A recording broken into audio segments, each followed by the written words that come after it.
नमस्कार मेरे प्यारे साथियों, मैं डीपी आज एक नए वीडियो के साथ आप लोगों के सामने हूँ। और आज दो मुद्दों पर मैं अपना व्यू रखूँगा। एक तो पहला वाला जो मुद्दा है वो राम मंदिर से जुड़ा हुआ है। राम जन्मभूमि ट्रस्ट का एक जो सचिव चंपत राय के द्वारा जो प्रेस कॉन्फ्रेंस किया गया उस पर है।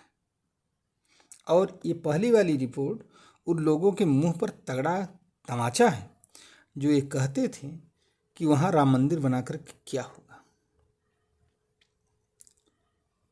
तो आइए पहले उसी पर डिस्कस कर लेते हैं। दूसरी रिपोर्ट हमारी होगी, दूसरी पॉइंट जो हमने रखा है अपना विचार, वो इजराइल पर है। तो पहले राम जन्मभूमि वाला मसला आप देख लीजिए। कल जो है राम जन्मभूमि ट्रस्ट के न्यासी मंडल की बैठक संपन्न हुई, जिसमें उसके सचिव चंपत राय ने कुछ जानकारी दिया। 5 फरवरी 2020 से जब इसका गठन हुआ था ट्रस्ट का, से 28 फरवरी 2025 तक का कुछ आंकड़ा दिया। मसलन उन्होंने बताया कि टोटल जो खर्च हुआ है मंदिर में 2150 करोड़ रुपये जब तक खर्च हुआ है। मंदिर का 96% कार्य पूरा हो गया है और जून 2025 तक मंदिर का बाकी काम पूरा हो जाएगा। उसके बाद उन्होंने ये भी बताया 396 करोड़ रुपीस टैक्स के रूप में राम मंदिर ट्रस्ट ने पे किया है। बताइए, कोई और दो चार और संस्थान बताइए, विशेषकर जो राम मंदिर की आलोचना करने वाले हैं उनके संस्थानों का नाम बताइए जिन्होंने इतना बड़ा टैक्स दिया हो सरकार को। ये जो 396 करोड़ रुपीज़ है, इनमें से 272 crore rupees GST, 130 crore rupees अन्य tax, 39 crore rupees TDS tax deduction at source, 14 crore rupees labour cess, 7.4 crore rupees ESI में, 4 करोड़ रुपीज़ बीमा में, 5 करोड़ रुपीज़ नक्शे के लिए अयोध्या विकास प्राधिकरण को दिया गया है, 29 करोड़ रुपीज़ स्टाम्प शुल्क, 10 करोड़ रुपीज़ बिजली का बिल और 14.9 करोड़ रुपीज़ रॉयल्टी के तौर पर डिफरेंट राज्यों को दिया गया है जहां से पत्थर वगैरह आता था और रॉ मटेरियल आता था।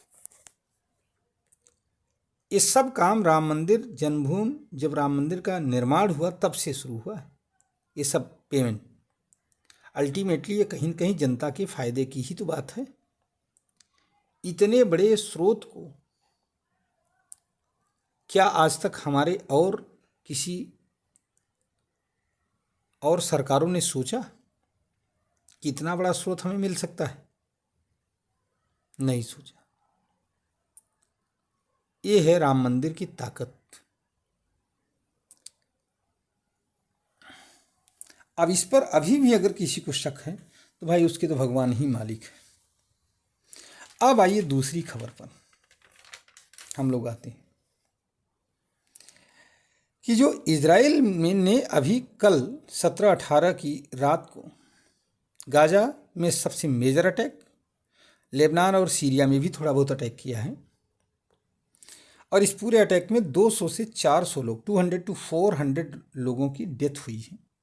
राइटर्स की खबर है, अलग अलग सोर्सेस से अलग अलग खबर दी जा रही हैं। कहीं 200 है, कहीं 400 है, कहीं 300 भी है।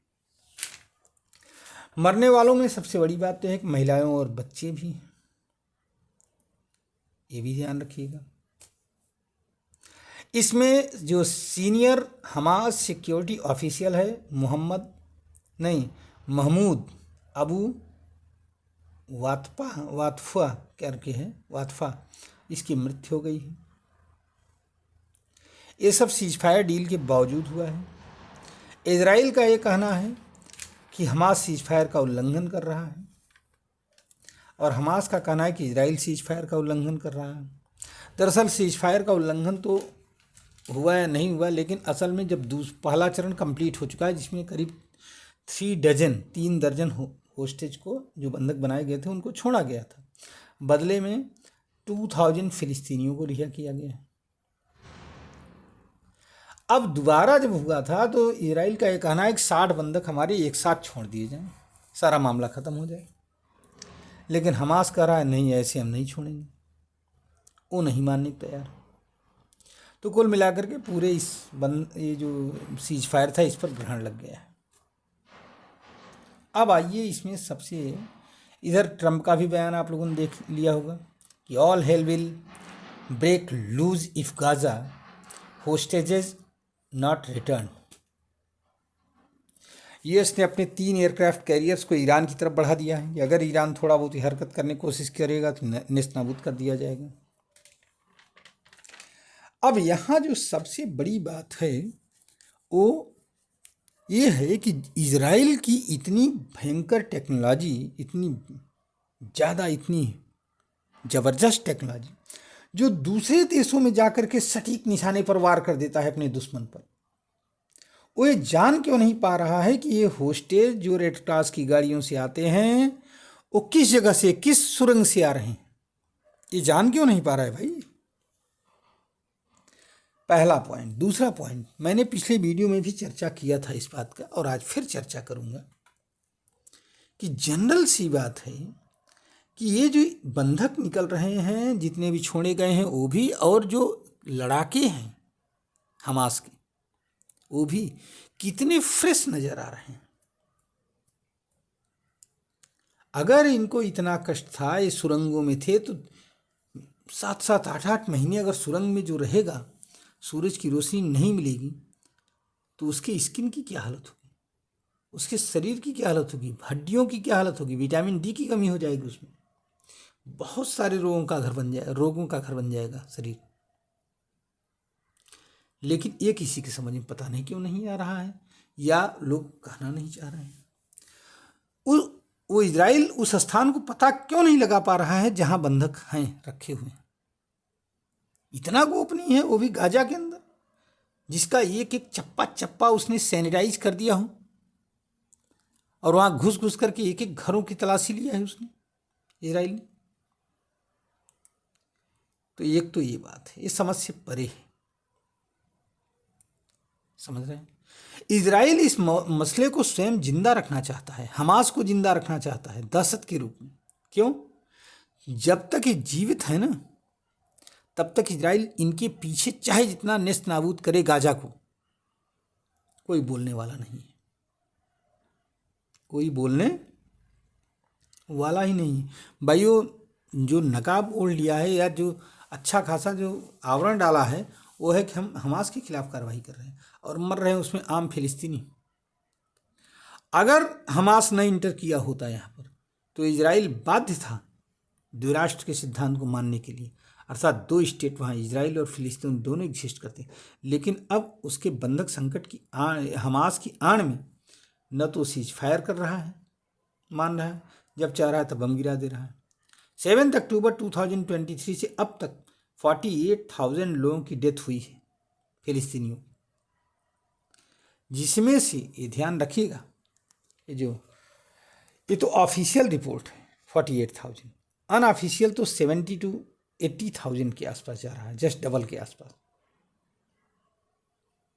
अब यहाँ पर ये देखने का विषय है कि कब तक इजराइल इस तरह के नाटक करेगा, और अल्टीमेटली आप लोग देखोगे कि नाटक करते करते करते करते एक समय ऐसा आएगा जबकि 2-4 हमास के लोगों को वो कर दिया जाएगा, सरेंडर करा दिया जाएगा, और बस उसके बाद में ख़त्म कर दिया जाएगा वार को। लेकिन वार ख़त्म होने ही नहीं पाएगा जब तक फिलिस्तीन पूरा नेस्त नाबूद नहीं हो जाता और गजा का एरिया इजराइल में मिल नहीं जाता, तब तक ये नहीं हो पाएगा। बड़ा मुश्किल काम, ये है पूरी हालत। अब ऐसे में देखना है कि इजराइल जो कर रहा है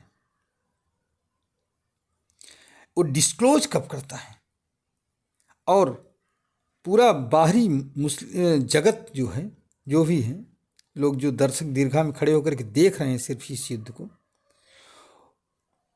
वो कब समझ पाते हैं इस सच्चाई को, यही देखना है।